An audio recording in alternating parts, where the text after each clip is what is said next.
Mahuva marketing યાર્ડમાં આજે સફેદ ડુંગળીમાં આ વખતનો 440 રૂપિયા ભાવ છે. તો ખેડૂત આપણે અહીંયા છે, તો ખેડૂતનો અભિપ્રાય લઈએ છે. શું નામ છે ભાઈ? વજુભાઈ શિવાભાઈ. કયા ગામનો માલ છે? વાઘ ગધેડાનો. મહુવાથી કેટલું થાય? 22 કિલોમીટર. કેમ ભાવ આવ્યો?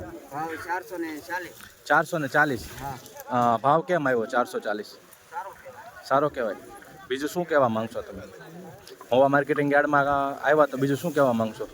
કેવું લાગે છે યાર્ડમાં? રેડ સારામાં સારી. બીજું ખેડૂત મિત્રોને શું કહેવા માંગશો? ખેડૂત મિત્રને કહેવા માંગીએ છીએ કે આમાં એક્સપોર્ટ માલ કરે તો વધારે ભાવ આવે છે. ગ્રેડિંગ કરેલું છે? આ ગ્રેડિંગ કરેલું છે.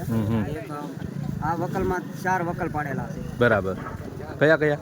એક સુપર માલ એક્સપોર્ટ માલ કાઢેલો છે, એક મીડિયમ અને એક બુલટી અને ફાડા. 4 વકલ પાડેલા. એ બધાના ભાવ ખ્યાલ છે કે? આ બે ના ભાવ આવી ગયા છે અને હજી બુલટી અને ફાડાનો ભાવ બાકી છે. ને આનો આવી ગયો. હા, એક્સપોર્ટના 440. બીજું કાંઈ કહેવા માંગશો? બીજું કંઈ નહીં.